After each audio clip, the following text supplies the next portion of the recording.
Birodarlar, ownerlarga lifehackning doddasini aytaman akalar, mana bunaqa GPS kim necha pulga GPS borib ustiga o'rnatguncha akalar, mana $100 ga 4 ta sotiladi. 2 yilgacha zaradi yetar ekan akalar, 2 yil.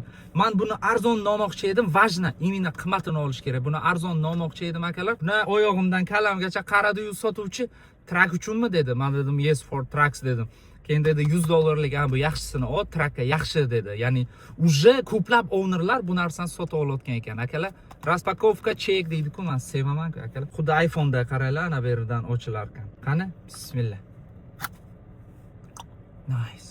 Deydi-ku akalar. Tamommi? Boshqa ikkinchi joyi yo'qmi buni? Tamommi? Bar brend akalar, qaranglar, brendli narsalar ana shunaqa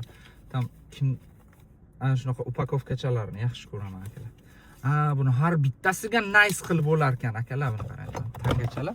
Prosta zaryadga qo'ymaysiz hech narsa, magnit biron trakni joyiga qo'yasizlar akalar, bu вообще bu ko'p maza qilar ekanmiz. Qaranglar akalar.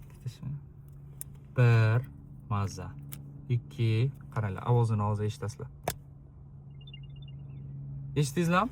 Tamom akalar, magnit mana bironta trakni biron joyiga yopishtirasizlar yoki любой легковой mashina, trak tam все iPhone'dan lokatsiyasini ko'rib o'tirasizlar. Maza 2 yilgacha zaryadi akalar. Ustiga o'rnatgan GPS'ingiz ham tam maksimum 2 yilgacha xizmat qiladi, tam buzilishni boshlaydi yoki provodi biron narsa bo'ladi. Используйте, avnira.